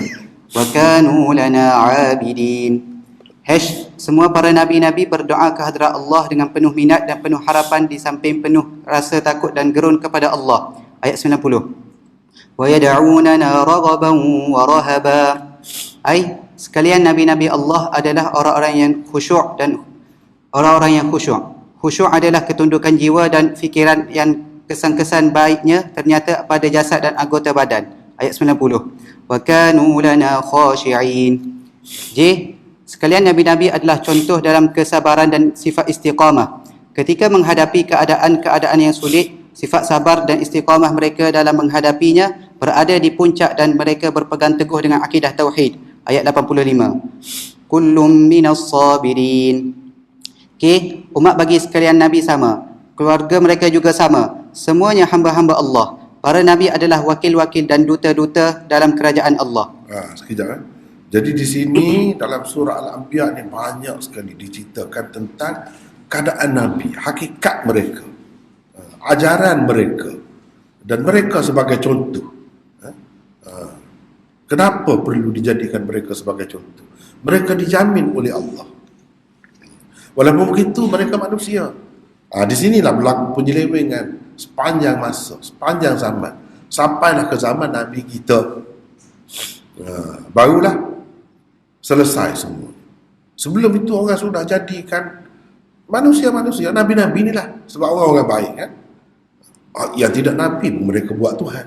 Apatah lagi kalau nabi-nabi, rasul-rasul. Jadi patutlah kalau mereka menjadikan sebagai Tuhan. Itu penyelewengan. Padahal mereka itu bukan Tuhan. Sebab sifat-sifat manusia cukup ada pada mereka. Wa ma ja'alnahum jasadan la ya'kuluna ta'am. Semua makan. Tak ada kata Nabi itu tak makan. Semua makan sebagai manusia. Dan tidak kekal. Semuanya mati. Semuanya mati. Kalau ada yang tak mati diceritakan dalam Quran. Tak mati lagi. Tapi mati juga akhirnya. Nak kata kekal, tidak. Jadi bagaimana nak jadi Allah, nak jadi Tuhan? Kalau begitu, jelas sekali di sini gambaran dalam Al-Quran ini tentang Nabi-Nabi. Orang-orang yang dijadikan sebagai Tuhan dahulu, Nabi Isa ke, Nabi Uzair ke, ataupun yang tidak disebut dalam Quran, Krishna ke, Sri Rama ke, apa semua tu, kalau kita kata, sebab mereka semua ni sebelum Nabi kita. Kalau sebelum Nabi kita, mungkin mereka itu Nabi. Terutamanya kalau kita tengok kitab-kitab suci, mereka tu nampak banyak juga persamaan. Kebenarannya dengan Islam itu sama. Bahkan kitab-kitab Hindu mengikut pengkaji-pengkaji, ulama-ulama kita di dalam kitab-kitab yang dia asal tauhid juga masih ada lagi saki-bakinya. Tauhid juga. Lepas tu kalau dalam bab cerita tentang Nabi Muhammad, latar belakangnya, sifat-sifatnya, tanda-tandanya, tak boleh lawan kitab Hindu. Tak boleh lawan kitab-kitab Hindu. Banyak sebut tepat dengan Nabi kita, tak akan tepat untuk orang lain. Jadi nampaknya kitab itu kitab daripada langit juga. Mungkin boleh diterima sebab sebelum Nabi kita, yang tak boleh terima ni kalau selepas Nabi kita. Tapi ikut mana-mana pun sudah menyeleweng. Banyaklah dalam tu campur bau lah antara yang betul dan yang tak betul. Sama seperti Taurat dan Injil juga. Dan mereka tu telah dijadikan sebagai Tuhan. Padahal apa yang istimewa Rasul tu, wa ma arsalna min qablika mir rasulin illa nuhi, wahyu yang mereka dapat. Semua ajaran yang mereka bawa ialah tiada Tuhan yang layak disembah, yang berhak disembah kecuali Allah. Semua sama macam itu. Kemudian kalau berlaku macam lain itu penyelewengan yang berlaku kemudian lah. Mereka tu orang baik, patut kita jadikan contoh. Patut kita jadikan contoh. Sebab apa? Mereka itu maksum. Mereka itu maksum, terpelihara. Walaupun begitu, di dalam Quran juga disebutkan bukan contohnya orang Nabi-Nabi saja seperti sebelum ni. Zulkarnain itu bukan Nabi. Bukan Nabi. Tengok, takut-takut kita kata Nabi, kita nak ikut macam mana. Mereka itu maksum. Mereka itu dijaga oleh Tuhan. Kita tak sama macam. Sebab itulah ada sahabat-sahabat Nabi. Kita boleh ikut perjuangan mereka. Mereka itu orang yang mengikut orang-orang yang baik, Nabi ni. Sebab itu ya suruh ikut mereka tu, salaf itu. Sebab mereka dah yang ikut ajaran Nabi kita yang sebenarnya. Dan kita umat Islam ni satu-satunya yang berjaya mengekalkan akidah tauhid, ajaran tauhid. Walaupun ada bunga-bunga di sana sini nak cenderung ke arah itu sekadar itu saja, dia tidak pergi jauh. Antara hikmat lah yang saya nampak lah, hikmat kenapa Allah SWT takdirkan kubur Nabi itu kemudian dia jadi berada di tengah dalam masjid. Masjid Nabi asalnya di luar, bukan tanah dalam masjid. Sebab masa tu rumah Nabi itu di luar daripada masjid. Tapi lama-lama dah dibesar-besar-besarkan jadi di dalam. Salah satu hikmat Allah yang saya nampak lah, ialah nak membuktikan betapa umat Islam ni terpelihara akidah tauhid. Walaupun orang Islam kan sayangnya kepada Nabi tak terkira. Sayangnya luar biasa.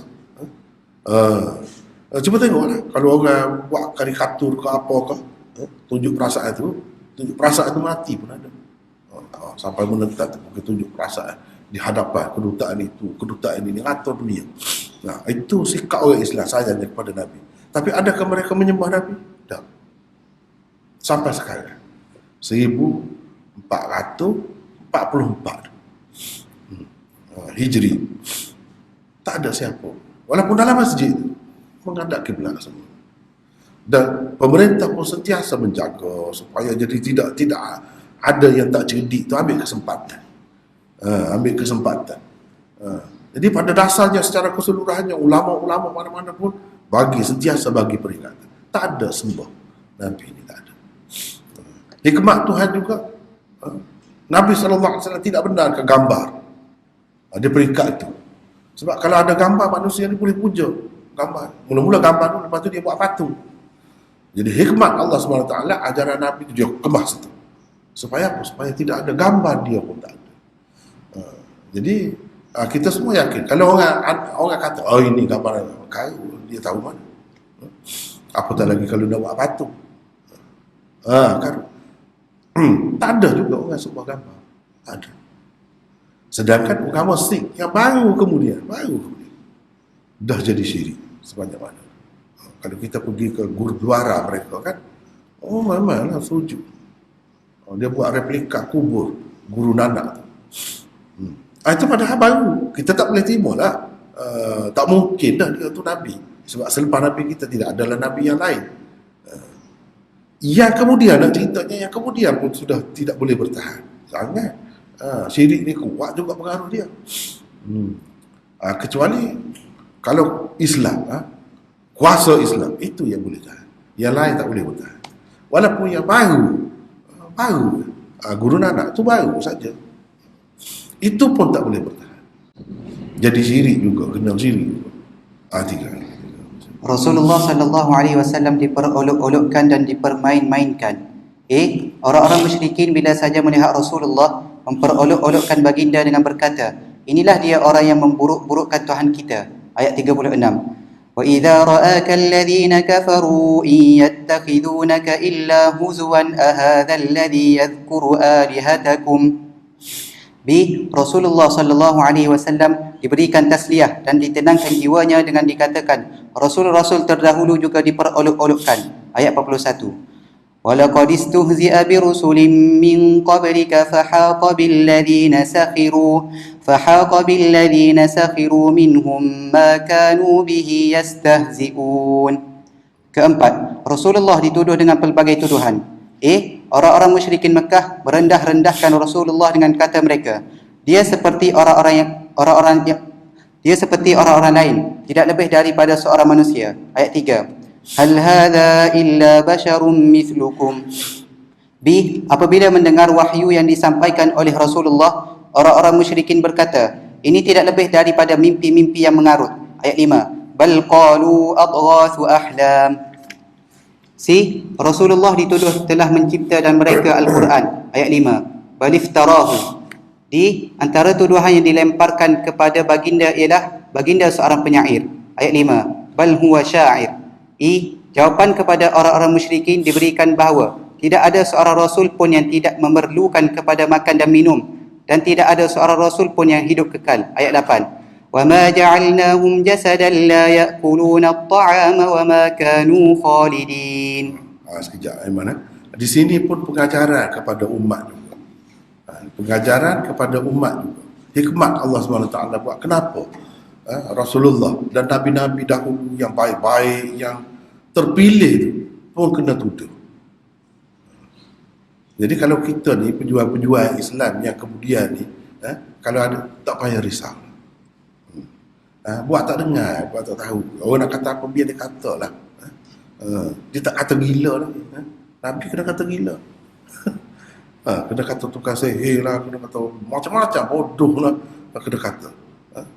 Walaupun kemudiannya orang yang mengata tu dia tahulah kemudiannya akibat dia. Sebab kadang-kadang perbuatan orang-orang yang ke depan, ke jauh fikiran dia, orang biasa dia tak nampak. Cuba kita tengok contoh Nabi Nuh contoh. Buat dia duduk ketawa. Duduk ketawa, oh gila Nuh. Gila. Sebab apa? Tak ada hujan, tak ada ribut, tak ada apa, duduk buat perahu.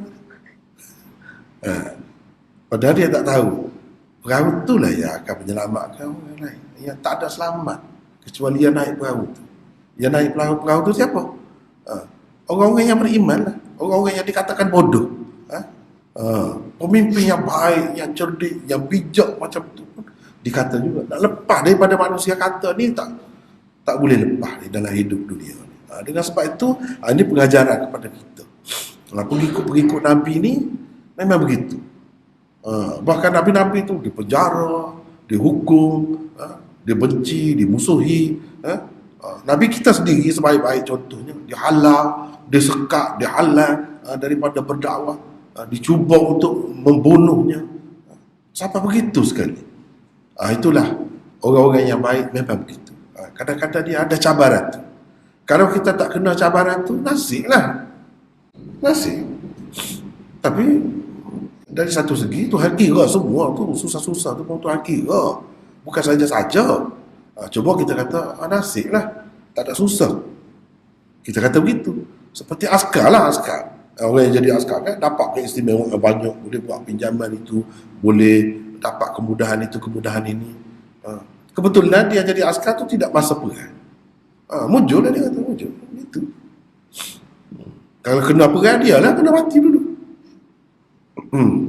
Jadi orang kata mujur. Sebenarnya tidak. Sebenarnya tidak.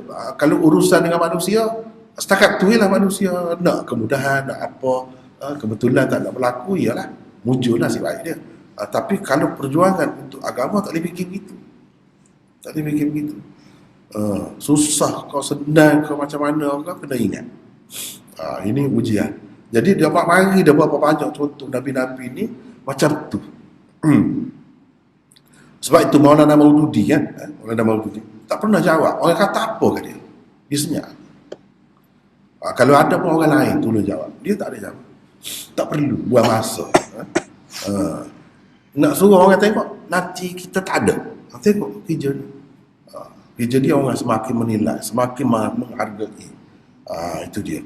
Salah seorang tokoh tafsir yang menjadi rujukan kepada kitab ni juga. Dia memang jenis itu. Dia tak ada balas, saya tak kata apa. Ikutlah orang nak kata, dia buat kerja dia.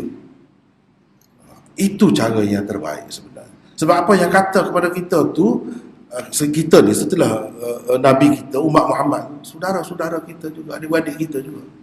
Kita kena anggap dia tak cerdik, ni adik-adik kita, ikut dia lah. Kalau dia cerdik, tak akan kata begitu. Sebab dia tak cerdik lah. Tapi dia saudara kita nak balas pun tak kena. Jadi kita pun tak cerdik jugalah kalau macam tu. Jadi kita biarkan, buat tak tahu, buat kerja kita. Begitu. Ni cuba tengok ni, semua ni diceritakan apa yang dihadapi oleh Nabi-Nabi itu. Ni orang terpilih ni. Orang terpilih. Begitu. Maknanya orang yang terpilih bukan maknanya Allah SWT bagi kemewahan, bagi kesenangan dalam hidup, keselesaan, tak ada cabaran. Tidak. Semakin terpilih orang itu, semakin banyak cabaran dia. Semakin banyak cabaran dia. Teruskan yang kelima. Salah satu tujuan utama kejadian alam semesta dan kejadian manusia. Salah satu tujuan manusia dicipta ialah untuk menguji mereka dengan kebaikan dan keburukan. Manusia diberi kebebasan memilih antara yang baik dan yang buruk. Di dalam surah Al-Anbiya dinyatakan bahawa kejadian langit dan bumi bukanlah untuk Allah bermain-main dengannya. Bahkan ia sesuai dengan kehendak Allah yang penuh dengan hikmat. Ayat 16. وَمَا خَلَقْنَا السَّمَاءَ وَالْأَرْضَ وَمَا بَيْنَهُمَا لَاعِبِينَ. Tujuan manusia dicipta adalah untuk mengujinya dengan kebaikan dan keburukan. Ia akan menghadapi kesukaan dan kesedihan. Setelah mati, dia akan diminta menjawab tentang segala tanggungjawab yang diberikan kepadanya. Ayat 35. Kullu nafsin dha'iqatul maut wa nabluukum bisyarri wal khairi fitnah wa ilaina turja'un. Keenam, satu perkara ajaib telah didedahkan berkenaan dengan kejadian langit dan bumi. Satu pendedahan ajaib telah dikemukakan tentang kejadian langit dan bumi bahawa kedua-duanya pada asalnya bercantum, kemudian ia dipisahkan oleh Allah. Alangkah sesuainya pendedahan yang dibuat 1400 tahun yang lalu dengan teori Big Bang yang dikemukakan oleh saintis moden. Ayat 30. أَوَلَمْ يَرَ الَّذِينَ كَفَرُوا أَنَّ السَّمَاوَاتِ وَالْأَرْضَ كَانَتَا رَتْقًا فَفَتَقْنَاهُمَا. Ketujuh, pendedahan yang menakjubkan tentang air. Pendedahan yang menakjubkan tentang air terdapat di dalam surah ini bahawa Allah menjadikan setiap hidupan daripada air. Kerana itu manusia dituntut supaya beriman kepada Allah. Ayat 30. وَجَعَلْنَا مِنَ الْمَاءِ كُلَّ شَيْءٍ حَيٍّ أَفَلَا يُؤْمِنُونَ. Jadi habis di situ surah ini. Tujuan B di sini, B di bawah 5 ni kan, satu tujuan utama kejadian alam semesta. Tujuan B ni, tujuan manusia dicipta adalah untuk mengujinya dengan kebaikan dan keburukan. Jadi kehidupan kita ni ada dua sudut, baik dan buruk. Ujian dalam bentuk baik dan buruk. Apa yang kita suka, apa yang kita tidak suka. Itulah yang kita akan menghadapi kesukaan dan kesedihan dalam kehidupan ni. Orang yang sama pada ketika tertentu sedih. Orang yang sama pada ketika yang lain suka. Memang ada. Itu semua menjadi dalil, bukti kepada adanya hari pembalasan. Baik dan buruk itu bukan berhenti setakat sini. Dia ada balasan dia. Balasan baik bagi amalan baik, balasan buruk bagi amalan buruk. Kemudian dia akan diminta bertanggungjawab yang diberikan, tanggungjawab yang diberikan kepadanya. Kullu nafsin dha'iqatul maut wa nabluukum bisyarri wal khairi fitnah. Di sini disebut ni. Kami akan uji kamu dengan keburukan dan kebaikan. Sebagai ujian yang pasti. Sebagai ujian yang pasti. Sebab itu kita tengok dalam hidup ni tak ada yang terlepas. Hidup dunia ni tak ada yang terlepas daripada buruk dan baik itu. Suka dan duka itu memang sifat dunia yang Allah SWT buat, memang begitu. Dan semuanya kena mati.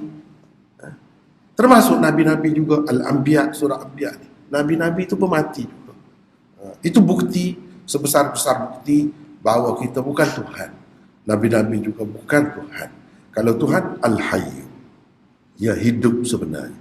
Hidup kita ni hidup pinjaman, sekejap saja. Kadang-kadang kita sehari dua lepas ada anak saudara lelaki yang meninggal dunia. Barang yang tak sangka kan, pergi beli pasar Ramadan dengan isterinya, balik basuh motor. Lepas tu duduk buat-buat, sedap juga kalau buat jepuk buat jepuk bubur udang kan. Dalam keadaan gitu mati. Kullu nafsin za'iqatul maut. Itu hakikat. Jangan lupa itu. Jangan leka. Walaupun segar-segar pun, sehat-sehat pun jangan. Kita boleh mati bila-bila masa. Jadi sementara mati itu Tuhan uji macam-macam. Dalam hidup kita, Tuhan uji macam-macam. Uji itu apa? Antara baik dan buruk. Buruk pun ujian, baik pun ujian juga. Baik pun ujian juga. Jadi yang suka tu apa? Suka tu banyak lah yang suka kan. Ujian tu kena beringat. Kadang-kadang suka-suka sangat, tiba-tiba mari duka. Dia boleh berlaku hidup ni dalam masa sekejap saja. Boleh berlaku. Barang yang kita tidak sangka-sangka. Jangan sebab itu jangan ralik tu kata. Jangan leka. Sentiasa ingat kepada Tuhan.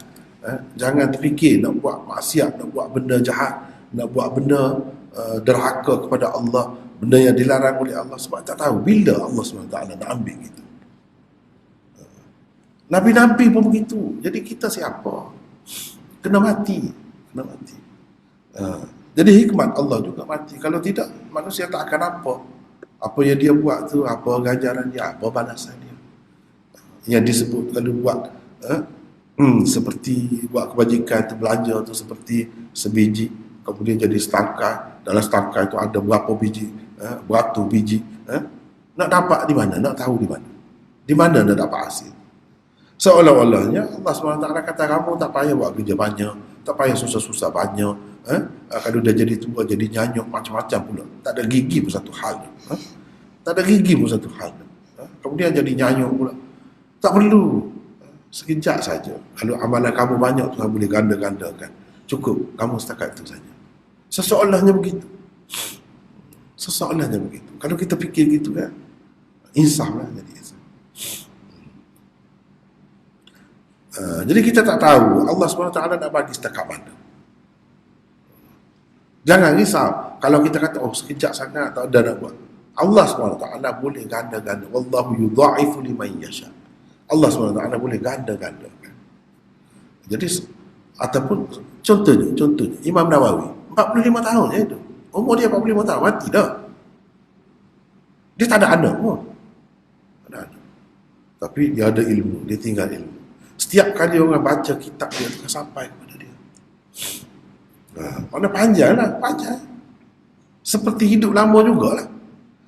Sebab orang duduk syarah lagi, duduk baca kitab dia. Hakikat hidup tu apa? Nak dapat pahala. Kalau selepas mati pun dapat pahala juga. Apa masalahnya? Mati muda ke apa ke? Sebab itu kita orang Islam ni tak sepatutnya susah hati. Nak mati muda ke nak mati tua ke, ikut dia lah. Nak bunuh diri, jangan. Jangan sekali-kali. Biar kepada Tuhan. Ikut dia. Dia boleh buat semua tu. Jangan kita kata, pendek sangat tak sempat kita dah buat ibadah. Allah boleh ganda-gandakan. Kalau kita ada sesuatu seperti imam-imam besar tu, orang lain boleh baca pula. Setiap kali baca tu, macam kita hidup lah kita duduk buat. Ya apa masalah? Tak ada susah hati kita ni hidup sebagai orang Islam. Begitu juga Nabi-Nabi, perjuangan dia ada. Cuma Nabi-Nabi dulu sesuai dengan zaman dia, Allah SWT buat panjang-panjang umur semua. Panjang umur. Tapi Nabi Isa umur 33 lah. Umur 33 dah tak ada dah. Atas muka bumi. Dia bukan tua pun. Tetapi cuba tengok pengikut dia. Tapi pengikut yang tak betul lah. Bukan salah dia, bukan dia ajar itu. Sebab itu Tuhan tanya kan di dalam surah yang kita telah bincang dah dahulu, surah Al-Ma'idah. Tuhan tanya, apakah kamu ajar begini? Nabi Isa jawab, tidak, aku tidak ajar betul, kamu tahu. Semasa aku hidup, aku ajar macam mana. Lepas aku mati, tak tahulah. Mereka buat begitu. Ini Allah cerita kemudian hari. Cerita yang dia akan tanya kemudian. Di akhirat besok. Dah cerita dah. Dia akan tanya begitu Nabi Isa. Bukan tanya tu nak marah kepada Nabi Isa. Tidak, dia tahu. tapi supaya terbukti semua orang dengar. Nabi Isa kata dia tidak ajar. Dia tidak ajar. Itu yang kita nak perlu faham di sini ya. Perlu faham di sini. Kullu nafsin dha'iqatul maut, semua kena mati. Tak ada yang kekal. Walaupun nabi-nabi dan rasul-rasul. Mati bukan bermakna hilang segala-galanya. Bahkan kita sebagai orang mukmin kena percaya mati kita pergi kepada yang lebih baik lagi. Walal akhiratu khairun laka minal ula. Walal akhiratu khairun laka minal ula. Sesungguhnya akhirat itu lebih baik bagimu daripada yang dahulu. Yang dahulu tu dunia. Dan pengikut dia pun begitu. Kena faham tu. Kena yakin tu. Gitu. Barulah senang hati. Barulah bahagia. Kalau tidak, susah hati. Susah hati. Begitulah ya. Habis dah surah Al-Anbiya. Wallahu a'lam.